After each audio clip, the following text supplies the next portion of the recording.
이제 오늘로 하나님에 대한 말씀은 이제 마치고 이제 다음 주부터는 이제 예수님은 누구신가 하는 것에 대해서 우리가 또 말씀을 함께 보도록 하겠습니다.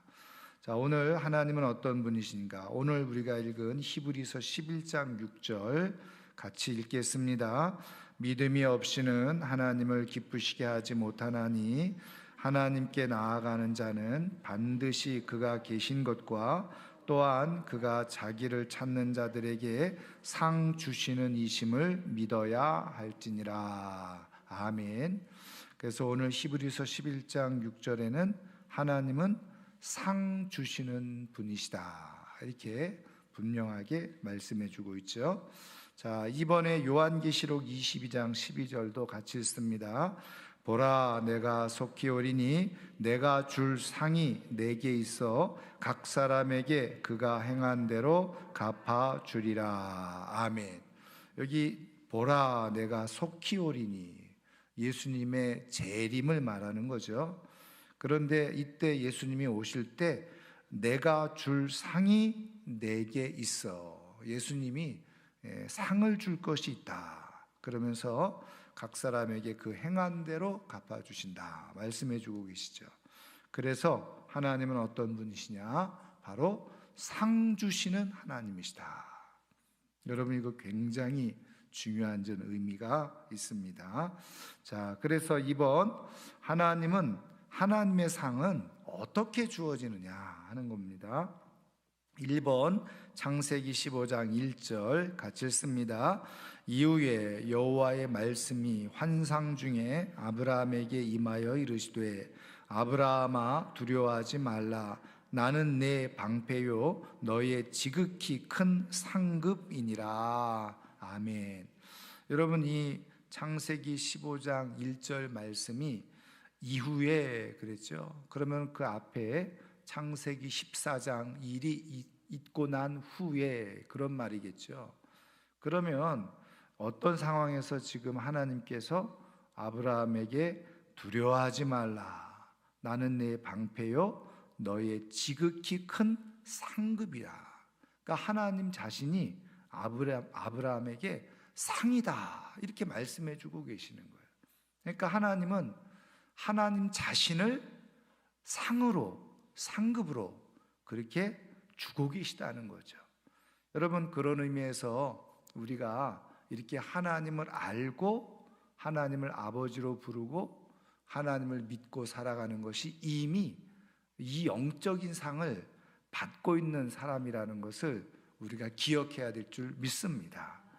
자, 그러면 어떤 상황 가운데 하나님이 특별히 이렇게 아브라함에게 말씀해 주셨느냐? 여러분, 창세기 14장을 읽어보면 거기에 어떤 내용이 나오냐면요, 여러분, 그 아브라함의 조카 롯이 소돔 고모라 땅으로 가서 거기서 거주하며 살게 되잖아요. 근데 그 땅에 전쟁이 있게 됩니다. 이제 이 북쪽에 이 엘라망 그돌라오멜이라고 하는데, 이 엘라망 그돌라오멜을 중심으로 해서 4개 나라의 동맹국이 이 소돔과 고모라 땅으로 남쪽으로 그렇게 이제 그 전쟁을 공격을 해오죠. 침공을 해오게 됩니다. 근데 그 침공을 하는 이유가 뭐냐면 이 남쪽에 있는 소돔과 고모라 주변에 있는 그런 나라들이 이 그돌라오멜 엘람왕에게 조공을 바치고 있었어요. 근데 이제 뭐 자기네들 새가 더 세져서 그랬는지 어느 날부터 조공을 바치지 않게 된 거예요. 그러니까 이제 이 그돌라오멜을 중심으로 해서 4개 동맹국이 이제 이 롯이 살고 있는 소돔과 고모라 땅을 공격해 오게 된 거죠. 침공해 오게 돼서 결국은 그 나라, 이제 이 5나라죠. 밑에 5나라가 완전히 참패를 하고 소돔과 고모라 땅이 다 전멸을 당하고, 그래서 롯이 그 가족들과 함께 포로로 붙잡혀가요. 그리고 재산도 다 빼앗기게 되죠. 이제 그 말을 아브라함이 전해 듣게 되고, 우리가 성경을 보면 아브라함이 그렇게 집에서 기르었던 318명의 용사들을 이끌고 그 북쪽까지 쫓아 올라가죠. 그래서 결국은 이제 롯을 구해내 옵니다. 그리고 그 빼앗겼던 저 재물까지도 다 되찾아오게 되어지죠. 그래서 오다가 우리가 잘 아는 예루살렘이죠. 거기서 살레망 멜기세덱을 만나고, 그리고 이제 11조도 드리고, 그렇게 이제 오게 된 거예요. 바로 그리고 나서 그 이후에 하나님의 말씀이 아브라함에게 임했다.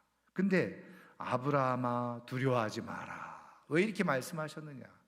사실은 아브라함도 물론 그 전쟁에 참여해서 그렇게 이제 승리를 거두고 다 되찾아오긴 했지만, 사실은 그 북쪽에 있는 이 네 나라 왕들이 그 당시로 말하면 어쨌든 큰 세력을 가지고 있었던 왕들이었거든요. 근데 그들을 공격했으니까 이제 또 그들이 이 아브라함을 어떻게 할지 모르는 상황 가운데 있는 거죠. 그러니까 아브라함이 굉장히 위축되어 있고 두려움 가운데 빠져 있었다는 거예요. 그럴 때 하나님께서 아브라함에게 나타나셔서 두려워하지 마라. 그러면서 하신 말씀이 내가 너의 방패가 되고 내가 너의 상급이다. 그러면서 하나님 자신을 이 아브라함에게 다 상으로 주신 것에 대해서 말씀을 해주고 계시다네요. 여러분, 하나님 자신을 상으로 받는다. 그것처럼 영광이 어디 있습니까? 아브라함이 그 하나님의 말씀을 듣고 그 환상 중에라도 그 말씀을 듣고 위로를 얻고 힘을 얻게 되니까. 여러분, 오늘 우리 하나님이 우리의 상급인 것을 믿고 그 하나님으로 인해서 두려움 없이 힘있게 살아갈 수 있기를 주님의 이름으로 축원합니다. 자, 그 다음에 고린도전서 3장 14절 15절 같이 읽습니다. 만일 누구든지 그 위에 세운 공적이 그대로 있으면 상을 받고 누구든지 그 공적이 불타면 해를 받으리니 그러나 자신은 구원을 받되 불 가운데서 받은 것 같으리라. 아멘. 여러분, 이 고린도전서 3장 13절 그 앞부분 12절부터 보면요, 사도 바울이 고린도 교회에 편지를 쓰면서 지혜로운 건축자가 그 터를 닦아두는데 그 터를 닦아둔 곳에 사람들이 건축을 한다는 거예요. 그러면서 사도 바울이 고린도 교회 성도들에게 뭐라고 얘기하냐면 그 닦아놓은 터 위에 건축을 하는데 어떻게 건축할지를 잘 주의해라, 조심해라, 그 말씀을 하는 거예요. 그러면 그 터가 뭐냐? 바로 예수 그리스도. 예수 그리스도 터 위에 바로 집을 짓는.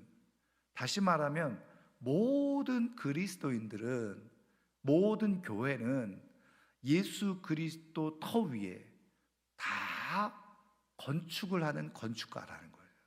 근데 그 건축을 하는데 재료가 다르다는 거예요.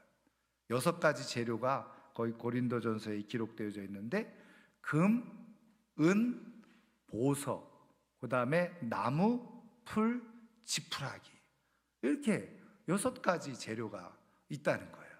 그런 재료로 건축을 한다는 거죠. 그런데 그걸로 끝나는 게 아니라 그렇게 건축이 되어졌으면 하나님께서 그 공적을 시험해 보신다는 거예요.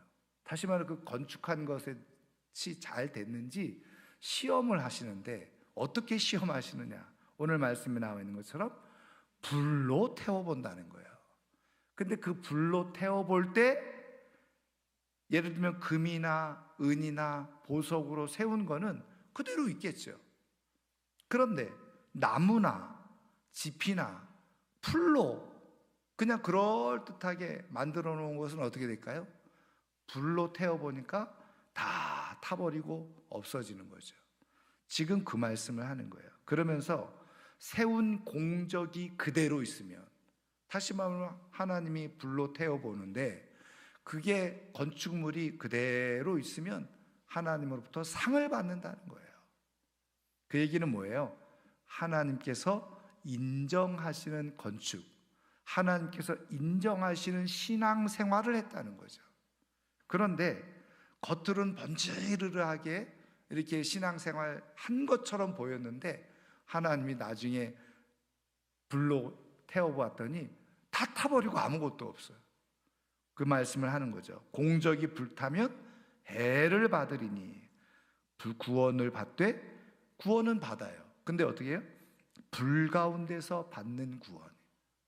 그러니까 아무것도 없는 거죠. 상이 없는 거예요. 여러분, 사실은 우리가 이 신앙생활을 하는 거를 뭘로 우리는 짓고 있는지 잘 우리는 구분을 못할 수가 있어요. 물론 이제 우리가 뒤에 말씀을 보면서 그러면 어떻게 짓는 게 금으로 은으로 보석으로 짓는 건지 우리가 한번 살펴볼 텐데요. 그런데 사실은 우리가 우리 눈으로 보면 잘 몰라요. 누가 어떻게 정말 자기의 집을, 신앙의 집을 짓고 있는지 우리는 잘 몰라요. 근데 하나님은 아시겠죠.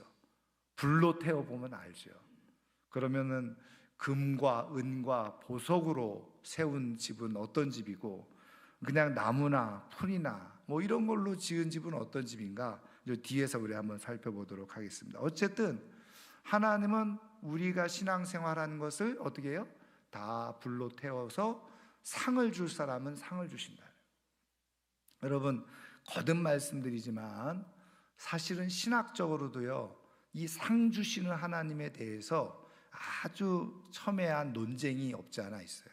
그래서 어떤 신학자들이나 또 그런 분들은 이게 하나님이 상 주시는, 이렇게 차등, 상을 차등으로, 천국에서 상을 차등으로 주어지는 게 아니다, 이렇게 말하고 가르치는 신학자들도 있습니다. 그런데 왜 그러면 그렇게 말하느냐? 아니, 우리가 구원이 최고의 선물인데 거기에 또 무슨 우리가 이 땅에서 행한 것에 대한 어떤 보상이 주어지고 차등이 주어진다 그러면 하나님이 차별하시는 분 아니냐, 이제 그런 논리를 이제 펴는 거죠. 그런데 저는 성경 있는 말씀대로 하는 거예요. 그리고 또 최근에는 이제 이 하나님이 상 주시는 하나님이라는 부분에 대해서 연구하는 학자도 굉장히 많습니다.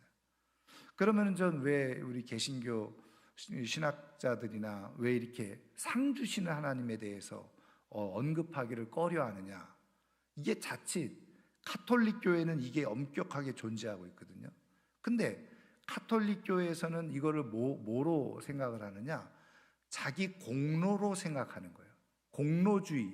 공로주의화 된 것에 대해서 염려를 하고 있는 거죠. 여러분, 공로주의가 뭡니까? 내가 구원을 열심히 헌신하고 희생해서 구원을 받는다. 사실은 카톨릭의 교리는 어느 정도 그것이 있어요. 그러니까는 이 개신교 신학자들이 그런 거에 알레르기 반응을 보이는 거예요. 구원은 오직 예수 그리스도로만 받는데. 근데 제가 또 거듭 말씀드리지만 지금 하나님 주시는 상은요, 이거는 구원이 아닌 거예요. 물론 그 속에 이제 큰 틀에서 구원이라는 것도 포함되어 있을 수도 있습니다만은, 그러나 예수 그리스도를 구주로 믿는 사람들이 오늘 지금 사도 바울이 이 고린도 교회에서 말씀한 것처럼 예수 그리스도 터 위에, 다시 말하면 예수 그리스도를 믿는 믿음으로 구원은 받았어요.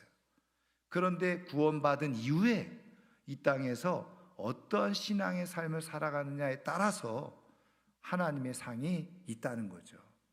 근데 성경적으로 우리가 지금까지 하나님은 누구신가, 어떤 분이신가 배워왔잖아요. 근데 하나님은 어떤 분이세요? 공의로운 분이세요. 그리고 공정한 분이세요. 여러분, 하나님의 공의의 측면으로, 공정하신, 공평하신 하나님의 관점으로 보면 당연히 상이 있는 게 지극히 정상적이에요. 당연한 거예요. 그리고 이제 뒤에서 보겠습니다만은 예수님도, 오히려 예수님이 더 철저하게 이 상에 대해서 정확하게 직접 말씀해 주고 계시다. 여러분, 지금 우리가 이 말씀을 따라서 공부하는 이유는 말씀에 있는 대로 우리가 바르게 믿는 것이 중요하다는 거예요.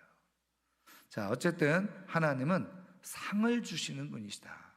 그래서 이 말씀을 우리가 같이 배우는 의도와 목적, 하나님께서 이렇게 말씀해 주시는, 성경을 통해서, 예수님을 통해서 말씀해 주시는 의도와 목적은 뭐예요? 우리가 예수 믿고 나 이제 구원받았으니까 됐지 라고 생각하며 살지 말고, 우리에게 또 다른 상이 있으니, 그것도 상도 어떻게 해요? 차등이, 상의 차등이 있으니, 그러니까 이왕 우리가 예수 믿고 구원받고 천국에 가는데 이왕이면 상 받는 사람이 되라, 그거를 우리에게 말씀해 주려고 하는 거예요. 자, 그 다음에 우리 한번 3번 보겠습니다. 고린도후서 5장 9절 10절 같이 읽겠습니다. 그런즉 우리는 몸으로 있든지 떠나든지 주를 기쁘시게 하는 자 되기를 힘쓰노라. 이는 우리가 다 반드시 그리스도의 심판대 앞에 나타나게 되어 각각 선악간에 그 몸으로 행한 것을 따라 받으려 함이라. 아멘.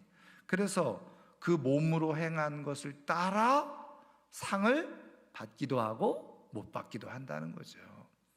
그래서 행한 대로 하나님은 상 주시는 분이시다. 자, 그러면 어떻게 행할 때 상이 있느냐? 마태복음 5장 11절 12절 같이 읽겠습니다. 나로 말미암아 너희를 욕하고 박해하고 거짓으로 너희를 거슬러 모든 악한 말을 할 때에는 너희에게 복이 있나니 기뻐하고 즐거워하라. 하늘에서 너희의 상이 큼이라. 너희 전에 있던 선지자들도 이같이 박해하였느니라. 아멘. 여기 보면 예수님께서 해주신 팔복 말씀의 마지막 내용이잖아요. 그래서 예수 그리스도로 말미암아서 박해를 받는 사람, 그 사람은 어떻게 해요?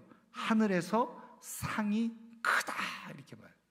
그래서 이런 내용을 이제 주석하는, 다시 말해 성경을 연구하는 학자들이 상이 크다 이렇게 말하는 거 반대로 뭐도 있다는 거예요? 상이 작다, 작은 상도 있다는 거죠. 근데 이 상이 아주 큰 상이라는 거예요. 예수 그리스도 때문에 받는 박해.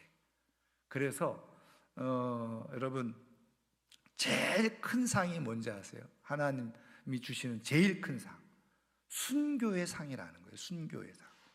우리는 뭐 그냥 억울하게 죽는 것처럼 우리는 판단되고, 혹은 젊은 날에 죽는 것처럼 판단되어지고 그러잖아요. 우리가 너무나도 잘 아는 뭐 엘리엇 선교사 같은 경우는 29살. 여러분, 우리나라에 복음을 전하러 왔던 많은 선교사들이요, 20대에 죽은 선교사들이 굉장히 많아요.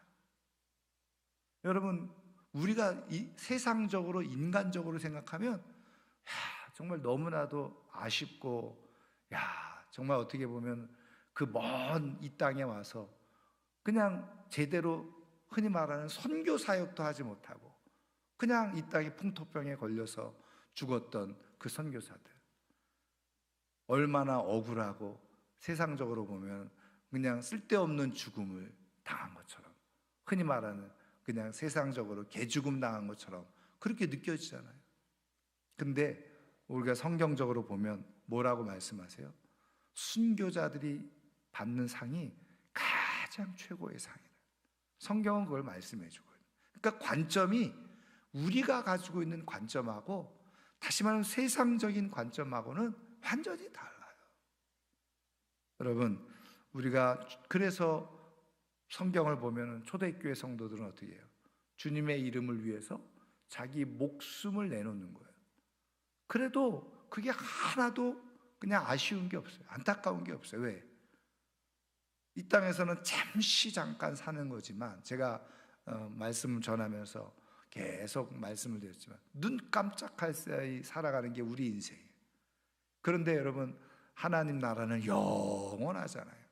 그런데 영원 가운데서 이제 요한계시록에 표현한 대로 왕노릇하면서 지내는 게 좋겠습니까? 이 땅에서 그냥 눈 깜짝할 사이 살면서 뭔가 이 땅에서 모든 걸 다 누리는 것처럼 살다가, 오늘 말씀에도 나와 있는 것처럼 하나님을 위해서는 아무것도 안 하고 대강 나무로 짓고 집으로 짓고 다 불태웠는데 아무것도 없어요. 그래서 그런 얘기 있잖아요. 우리가 유명한 그 현신의 권사라고, 아주 그냥 치유의 큰 은사를 가지고 있었던 분이, 그분이 어느 날 꿈을 꿨는데 보니까 천국에 갔더니 어떤 사람은 면류관을 쓰고 다니더라. 근데 어떤 사람은 개털 모자를 쓰고 다니더라. 그래서 이건 조심스러운 얘기입니다만은 개털 모자를 누가 썼나 이렇게 봤더니 이거는 뭐 그분이 한 얘기니까 그 당시에 우리나라에서 제일 큰 교회 하는 목사님들이 다 개털 모자 쓰고 다니더라. 그래서 이분이 충격을 받은 거예요. 쇼크를 받았어요. 그래서 치유 사역하면서 막 그 헌금하고 그런 것 가지고 막 나름대로 자기의 재산을 불리다가 이분이 그 충격을 받고 그거를 다 재산을 내놓았죠. 그런 조심스러운 얘기지만 누구라고 말할 수 없지만 근데 성경을 보니까 진짜 하나님 주신 상이 뭐냐? 의의 면류관, 생명의 면류관, 면류관을 씌워주는 왕노릇하게 해주는 거예요. 여러분, 저는 우리 모두가 이 땅에서 조금 우리가 부족하게 살 수도 있죠. 세상에서 이름 없이 살 수도 있죠. 근데 정말 이 땅에서 잘 믿어서 천국에서 다 우리가 면류관 쓰고 상 받아서 왕노릇 할 수 있기를 주님의 이름으로 축원합니다. 그게 얼마나 큰 힘이에요. 근데 이게 설명으로 되는 게 아니죠. 성경에 있는 하나님의 말씀을 믿음으로 받아야지 그게 가능하죠. 자, 그 다음에 마태복음 6장 1절 같이 읽습니다. 사람에게 보이려고 그들 앞에서 너희 의를 행하지 않도록 주의하라. 그리하지 아니하면 하늘에 계신 너희 아버지께 상을 받지 못하느니라. 아멘. 자, 여기서 자 보세요. 상을 받지 못하는 사람들이 있는데 어떤 사람이요? 위에서 고린도전서 말씀대로 보면은 나무나 풀이나 짚으로 집을 지은 사람들이에요. 그런 사람들은 상을 받지 못한다는 거예요. 그러면 나무나 풀이나 짚으로 짓는다는 게 뭐냐? 예수님의 말씀대로 한다면 사람에게 보이려고 의를 행하는 거예요. 여러분, 사람에게 보이려고 하는 것에는 상이 없다는 거예요. 여러분, 그 얘기는 뭐냐면 여러분 사도행전 5장을 읽어보면 우리가 너무나도 잘 아는 아나니아와 삽비라 부부 얘기가 나오죠. 아나니아 삽비라 부부가 재산을 다 팔았죠. 그리고 그 재산의 일부를 가지고 베드로 앞에 가지고 와서 그 재산을 드렸어요. 그때 베드로가 하는 말이 이게 네 판 전부냐 이렇게 말해요. 그러면서 하는 말이 뭐라 그래요? 내가 사람을 속인 것이 아니라 누구를 속였어요? 성령을 속였구나. 여러분, 제가 계속 이 말씀을 가지고도 많이 말씀을 나누었습니다만은 아니 재산 팔아가지고 반을 갖다 냈다. 요즘 식으로 말하면 이거 박수 받을 일 아니에요. 요즘 뭐 10분 11조도 안 내는 사람들도 허다한데 근데 재산 팔아가지고 반이라도 냈다. 요즘은 박수 받을 거예요. 근데 아나니아 삽비라 부부는 그 자리에서 죽잖아요. 왜? 성령을 속였다. 그러면은 지금 아나니아 삽비라 부부의 문제가 뭐였어요? 이제 우리가 그 앞에 이제 4장 뒷부분에 보면 누가 나옵니까? 바나바라고 하는 사람이 나오죠. 재산을 다 팔아서 교회에 헌납을 했어요. 그랬더니 막 사람들이 그냥 바나바를 칭찬하고 인정하고 그냥 바나바의 말에 다 권위에 순종하고 그런 일들이 일어나는 거예요. 근데 이 아나니아 삽비라 부부가 가만히 보니까 나도 좀 저렇게 좀 존경을 받고 싶어. 좀 사람들이 자기를 좀 알아줬으면 좋겠어. 그래서 어떻게 한 거예요? 아, 나도 바나바처럼 나 재산 다 팔아서 나도 교회에 드릴 거야. 그래서 떠버리고 다닌 거죠. 그리고서 막상 재산을 팔아서 다 드리려고 하니까 아까운 생각이 드는 거예요. 그래서 누가 알겠어? 내가 재산 이만큼이다 얘기하면 누가 알아? 그리고서 반만 드린 거죠. 근데 누구를 속인 거예요? 성령을 속였어요. 근데 어떻게 해요? 제가 그래서 아니 그렇게 떠버리지 않고 그냥 이렇게 내가 주님께 뭘 좀 교회에 좀 드렸으면 좋겠다. 하고 반들였으면 저는 칭찬받았을지도 몰라요. 그렇죠. 그런데 막 사람들 앞에서 떠버린 거예요. 나는 이렇게 다 할 거야. 나도 다 할 거라고. 근데 막상 하려고 보니까 아까워. 그래서 그냥 생색만 낸 거죠. 사람들 보는 오늘 말씀처럼 사람들이 보고 이거는 모를 거야. 반 숨겨놓은 건 모를 거야. 그리고서 하는 거예요. 그게 뭐라고요? 사람에게 보이려고 하는 거예요. 그러니까 여러분, 제가 이거는 조심스러운 말씀입니다만은 헌금도 마찬가지. 저는 그렇게 생각합니다. 그래서 저는 그냥 우리 주일헌금 봉투도 어쨌든 액수도 쓰고 뭐 이름도 쓰고 이렇게 돼 있잖아요. 저는 뭐 그런 봉투를 안 만들어. 제가 오기 전에부터 우리 교회가 그렇게 하고 있었으니까 저는 그냥 그대로 다 써요. 근데 어떤 분들은 그거를 누가 볼까 봐 그런 걸 안 쓰는 거예요. 그게 근데 조심스러운 건 뭐냐면 그게 자꾸 사람들의 생각을 의식을 하는. 내가 그냥 뭐 10원이든 100원이든 1000원이든 10,000원이든 나는 내게 주어진 은혜를 가지고 나는 하나님 앞에 정직하게 하나님 앞에 드린다. 그러면 그거를 쓰는 게 뭐가 부끄러운 일이며 그게 뭐가 염려될 일이며 그렇겠습니까? 근데 자꾸 누구를 의식하는 거예요? 사람들을 의식하는 거예요. 그러니까 하나님 앞에 그런 거를 그냥 조심스러운 거죠. 여러분, 그래서 우리가 신앙생활할 때 자꾸 사람들의 눈을 의식하면요, 내가 자꾸 삐뚤어지게 되어져 있어요. 하나님 앞에 진실하지 못하게 되어져 있어요. 그래서 오늘 예수님이 말씀하는 거예요. 사람 생각하면서 사람 의식하면서 자꾸 신앙생활하면, 그래서 내가 뭐 일을 하고 헌신을 하고 봉사한다? 그거 다 무효라는 거예요. 나무와 풀과 뭐예요? 지푸로 짓는 것에 불과하다. 여러분, 제가 늘 말씀드리지만 이왕 우리가 그냥 부르심을 받아서 수고하고 헌신하는 삶을 내가 살겠다, 아니 살아야 된다, 그걸 사명으로 받아서 산다고 하면 이왕이면 금과 은과 보석으로 만들어서 불로 태워도 그게 나중에 그대로 남아있어서 하나님으로부터 상 받아야 되지 않아요? 근데 실컷 그냥 남들 눈치 보면서 비교하면서 이렇게 신앙생활 해가지고 하나님 앞에 그냥 불로 태워봤는데 아무것도 남지 않아요. 얼마나 불쌍한 일이에요, 그게. 얼마나 불행한 일이에요. 여러분, 이왕 우리가 말씀을 따라서 부르심을 받고 하나님께서 내게 주신 사명을 가지고 살아간다, 그러면 내가 하나님 앞에서 순전한 마음으로 누가 보든 보지 않던 나는 내가 하나님으로부터 맡겨진 사명을, 그리고 하나님이 내게 말씀해 주시는 것을 나는 지키며 살아간다. 그러면요, 그게 금으로 짓는 거고 은으로 짓는 거고 보석으로 짓는 거예요. 여러분, 그런 믿음으로 하나님 앞에 삶을 살아가는 가운데 나중에 불로 다 태워도 그대로 남아서 상 받은 하나님의 사람들 되기를 축복합니다. 자, 그 다음에 마태복음 6장 5절 말씀 같이 읽습니다. 또 너희는 기도할 때에 외식하는 자와 같이 하지 말라. 그들은 사람에게 보이려고 회당과 큰 거리 어귀에 서서 기도하기를 좋아하느니라.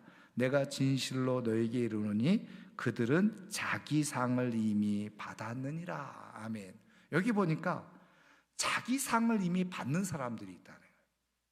어떤 사람들? 이렇게 외식하는 사람들 중에. 그러니까 앞에 말씀드린 것처럼 사람에게 보이려고 했던 모습. 그러니까 사람들은, 저도 마찬가지잖아요. 저도 사람이니까. 그러니까는 앞에서 열심히 하고 하면은 잘한다라고 박수 쳐주고 응원해 주잖아요. 그런데 말씀드린 것처럼 그게 그냥 사람 앞에 보이려고 하는 거라면 그런 사람들은 이미 뭐라고요? 자기 상을 받는데, 그래서 이 자기 상이라는 게 뭐냐? 자꾸 사람들이 어떻게 해요? 칭찬해주고 인정해주고 박수 쳐주는 거, 그런 거에만 기대를 거는 거예요. 그래서 여러분, 뭐 우리 교회는 그런 분들 없겠습니다만은 어떤 교회들은 그런 사람들이 알아주는 일만 하려고 하는, 사람들이 보이는 일만 하려고 하는, 그리고 안 보이는 일은 안 하려고 한다는 거예요. 왜? 그거 아무리 해도 인정해 주지도 않고 알아주지도 않아요. 그러니까 조금 번지르르하게 사람들이 알아줄 만한 일, 그런 일만 하려고 해요. 그런데 그렇게 사람들 생각하고, 야, 내가 이렇게 해서 사람들이 나를 인정해주고 박수 쳐주는 거, 그거 기분 좋아가지고 그렇게 하면은, 그런 사람들은 뭐예요? 너 사람들에게 박수 받았지? 그거 이미 상 받은 거야. 그럼 그 사람이 상이 없는 거예요. 그래서 이 진리를 알고 비밀을 아는 사람들은 사람들에게 상 받으려고 하지 않고 어떻게 해요? 하나님께 상 받으려고 하죠. 여러분, 그래서 제가 사실은 이런 말씀을 기준으로 가만히 보면, 제가 처음에 우리 교회 부임해 와서 상을 안 줬어요. 왜? 하나님께 상 받으라고. 근데 그러다 보니까 자꾸 우리는 왜 상 안 주냐고 시험에 드시는 분들이 있는 것 같아. 그래서 그냥 이거는 조금 우리가 격려 차원에서, 응원 차원에서 수고한 분들에 대해서 상을 조금 좀 줘야 되겠다, 이제 이런 생각이 지금 나중에는 바뀌어가지고 하는데, 사실은요, 여러분 교회에서 받는 상 귀하죠. 그런데 그거 없이도 나는 하나님 앞에 상 받는 게 좋다, 여러분 그게 더 좋은 마음이에요, 사실은. 근데 말이죠, 어떤 교회는 이렇게 수고했는데 상 안 준다고, 이렇게 했었는데 알아주지도 않는다고, 이미 상을 다 받았느니라. 여러분, 그거 다 썩어지는 상이에요. 여러분, 이왕 우리가 상 받으려면 제대로 된 상을 받아야 되죠. 하나님으로부터 주어지는 상을 받아요. 여러분, 세상으로부터 주어지는 상 자꾸 받으려고 하기보다 하나님으로부터 주시는, 하나님이 주시는 상을 받으려고 하는 하나님의 사람들 되기를 주님의 이름으로 축원합니다. 자, 그 다음에 마태복음 10장 40절부터 42절 같이 읽습니다. 너희를 영접하는 자는 나를 영접하는 것이요, 나를 영접하는 자는 나를 보내신 이를 영접하는 것이니라. 선지자의 이름으로 선지자를 영접하는 자는 선지자의 상을 받을 것이요, 의인의 이름으로 의인을 영접하는 자는 의인의 상을 받을 것이요, 또 누구든지 제자의 이름으로 이 작은 자 중 하나에게 냉수 한 그릇이라도 주는 자는 내가 진실로 너에게 이르노니 그 사람이 결단코 상을 잃지 아니하리라 하시니라. 아멘. 그래서 여기서 예수님이 아주 분명하게 상의 종류도 얘기해 주셨어요. 선지자의 상이 있고, 의인의 상이 있고, 제자의 상이 있다는 거예요.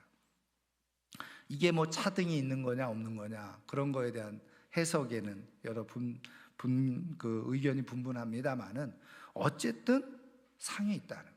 근데 예수님이 정말 의미 있게 하신 말씀이 뭐냐면, 선지자의 이름으로 선지자를 영접하는 자는 선지자의 상을 받는다.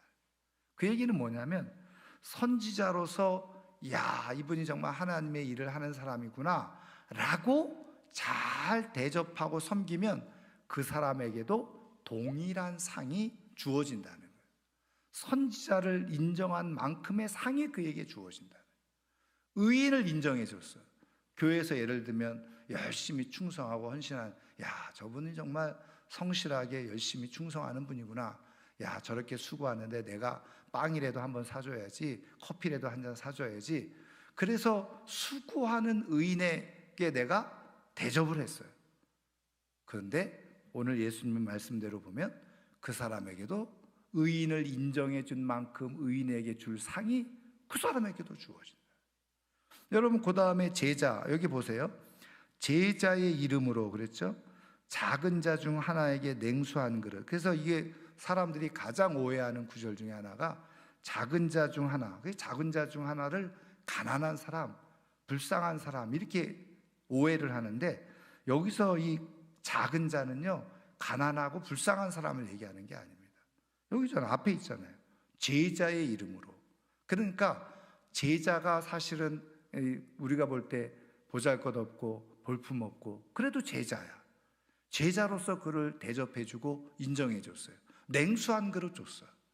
냉수한 그릇 아무것도 아니잖아요. 근데 제자를 인정해주고 제자에게 그렇게 대접한 것을 우리 주님은 어떻게 해요? 그런 사람들이 상을 잃지 않는다. 여러분, 이거는 여러분들이 정말 오해를 하지 마셨으면 좋겠는데, 여러분, 제가 뭐 대접을 받으려고 하는 건 절대로 아닙니다.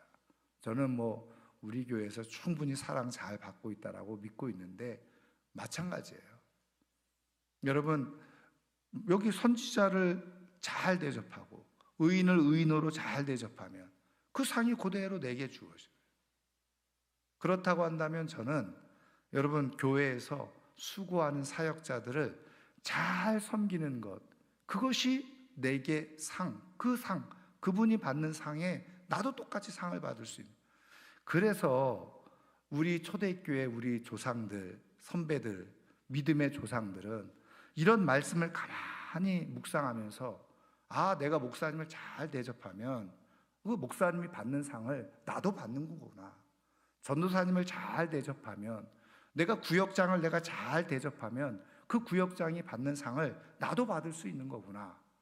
그러면서 서로 대접하는 거예요. 그래서 예수님이 말씀하셨잖아요. 서로 대접하기 힘써요. 왜? 그 사람이 받을 상을 내가 잘 대접하면 그 상이 나에게도 주어지니까. 그런데 이런 비밀을 모르는 사람들은 어떻게 해요? 대접하는 거를 하기를 싫어하는 거예요. 그러다 보니까 대접도 못 받죠. 여러분, 하나님의 말씀, 예수님이 이건 직접 하신 말씀. 결단코 너희 상을 잃지 않아요. 여러분, 주의 일을 위해서 사역하는 사람들을 귀하게 여기시고 잘 대접하시고 섬겨주시기를 주님의 이름으로 축원합니다. 그래서 앞 교회에서 뭐 셀리더를 하던 뭐 부장을 하던 교사를 하던, 야, 우리 애들을 위해서 우리 선생님들이 이렇게 수고하네. 내가 다른 건 못해도 여름에 더울 텐데 시원한 커피 한 잔은 내가 사주지. 그래서 그냥 수고하는 선생님들 커피 한 잔 사드시라고. 그러면 그 상이 그대로 나한테 주어져요. 여러분, 주의 일을 위해서 수고하는 사람을 잘 섬기는 것, 그것이 내게 주어지는 상, 그대로 상이 되어져요. 그 상을 함께 누릴 수 있기를 주님의 이름으로 축원합니다. 자, 그 다음에 마태복음 19장 28절부터 30절 같이 읽습니다. 예수께서 이르시되 내가 진실로 너에게 이르노니 세상이 새롭게 되어 인자가 자기 영광의 보좌에 앉을 때에 나를 따르는 너희도 12 보좌에 앉아 이스라엘 12지파를 심판하리라. 또 내 이름을 위하여 집이나 형제나 자매나 부모나 자식이나 전토를 벌인 자마다 여러 배를 받고 또 영생을 상속하리라. 그러나 먼저 된 자로서 나중되고 나중된 자로서 먼저 될 자가 많으니라. 아멘. 여러분, 이 말씀은요 이런 내용이에요. 한 부자 젊은 관원이 예수님께 와가지고 어떻게 하면 영생을 얻을 수 있습니까? 10계명을 잘 지켜라. 저는 10계명 잘 지켰습니다. 그때 이 부자가 예수님이 뭐라고 말해요? 그러면 너 가지고 있는 것을 다 가난한 자에게 나눠주고 너는 나를 따라라. 그랬더니 젊은 이 부자 관원이 근심하며 돌아갔다 그랬어요. 그랬더니 예수님이 그 모습을 보시고 제자들에게 뭐라고 말씀하셨어요? 부자가 천국에 들어가는 것이 얼마나 힘들고 어려운지 그 말씀을 하는 거예요. 그러니까는 제자들이 베드로가 우리가 구원을 어떻게 그럼 얻겠습니까? 그랬더니 사람은 할 수 없을 때 하나님은 하시느니라. 그러니까 이제 베드로가 또 거기서 앞장서 가지고 우리는 모든 것을 버려두고 주를 쫓았지 않습니까? 이렇게 얘기를 해요. 그랬을 때 지금 예수님이 이 말씀을 해주신 거예요. 그러면서 하시는 말씀이 뭐예요? 내 이름을 위하여 집이나 형제나 자매나 부모나 자식이나 전토를 벌인 죄마다 여러 배를 받고 또 영생을 상속하리라. 그래서 여러분, 하나님이 주시는 상 중에는 이 땅의 세상에서 받는 상도 있을 수 있다는 거예요. 그게 본질은 아니지만 하나님이 주시는 상 중에는 이 땅에서 받는 상도 있을 수 있다. 그게 본질은 아니지만 하나님은 이 땅에서도 여러 배의 상을 주시기도 하신다는 거예요. 그리고 영생의 상을 주시는 거죠. 자, 그 다음에 그러면 이런 하나님의 상을 아는 사람들은 어떻게 살아가느냐? 자, 히브리서 11장 26절 같이 읽습니다. 믿음으로 모세는 장성하여 바로의 공주의 아들이라 칭함받기를 거절하고 도리어 하나님의 백성과 함께 고난받기를 잠시 죄악의 낙을 누리는 것보다 더 좋아하고 그리스도를 위하여 받는 수모를 애굽의 모든 보화보다 더 큰 재물로 여겼으니 이는 상 주심을 바라봄이라. 아멘. 모세는 그리스도를 위해서 받는 고난 수고를 애굽에서 누리는 금은 보화보다 더 큰 재물로 여겼다. 여러분, 주의 몸된 교회에서 수고하는 것, 여러분 그거 절대로 우습게 여겨서는 안 돼요. 여러분, 저는 계속 말씀드렸잖아요. 세상에서 뭐 대통령하고 뭐 높은 자리에 오르는 거, 여러분 다 쓸데없다라고 말하면 또 오해하시니까 쓸데없는 건 아니지만, 그러나 그런 것하고 내가 주님의 이름을 따라서 주님이 내게 맡겨주신 사명을 감당하면서 사는 것하고는요, 하나님이 보실 때 달라요. 상이 달라. 세상에서 열심히 해서 상 받는 거 귀한 일이죠. 못 받는 것보다는 받는 게 좋아요. 그런데 저는 주님의 일을 통해서 주님이 인정해 주시는 상을 받는 게 훨씬 천국에서는 가치가 있어요. 그래서 모세는 그 비밀을 아니까 어떻게 해요?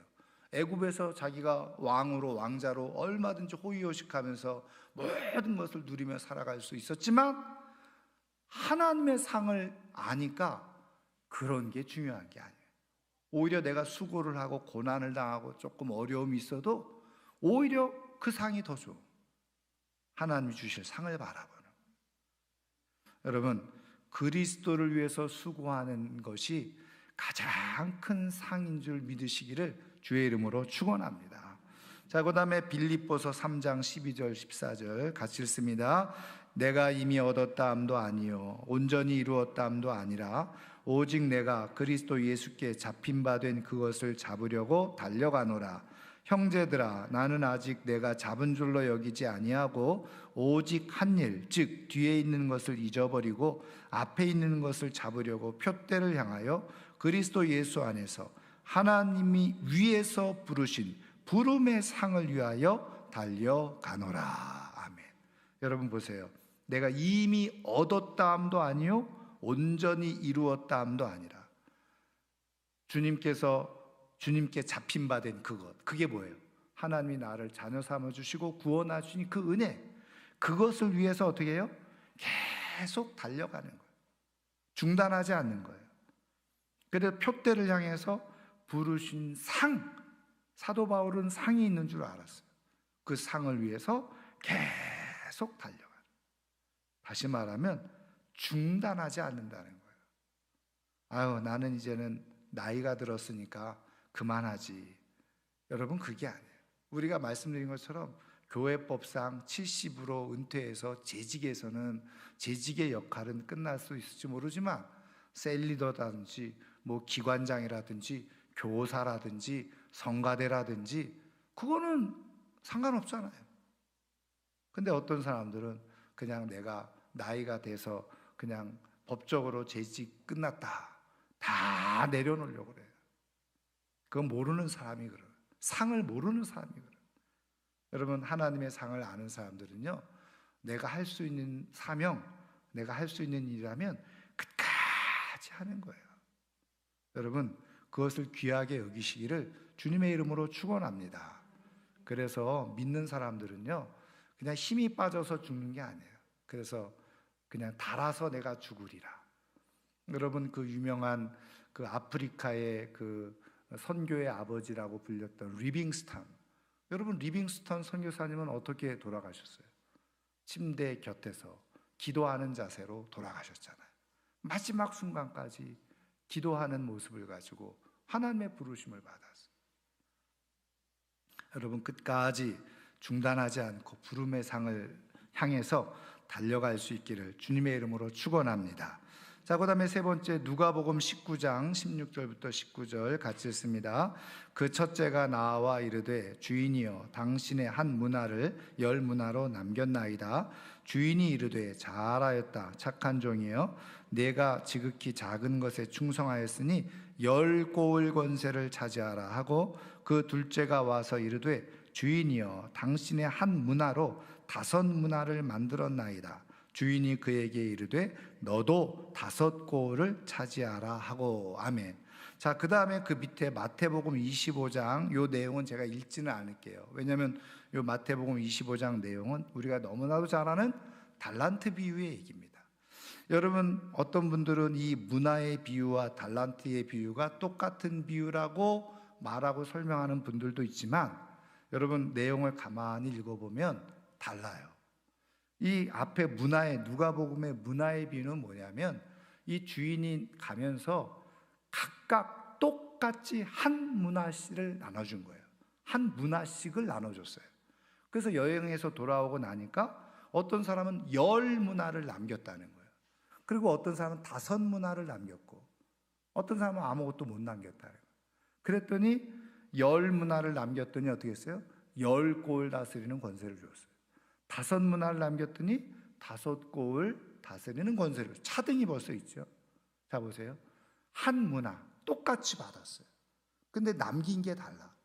근데 여러분 이거를 단순히 어떤 그냥 수량적인 개념으로만 이해하시면 안 되고, 여기에 따르는 성경에서 말씀하는 충성도를 따지는 거예요. 충성도.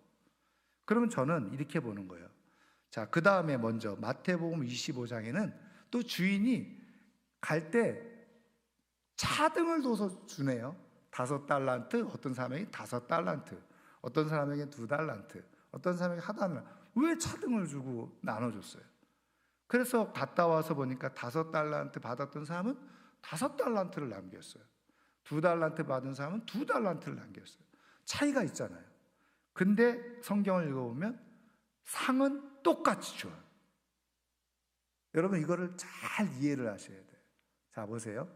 저는 그래서 이거를 두 가지를 어떻게 해석하느냐. 자, 보세요. 자, 직분은 똑같죠. 직분. 내가 장로로 부름을 받았어. 내가 권사로 부름을 받았어. 그거는 직분은 한 문화씩 받은 거나 똑같은 거예요. 왜?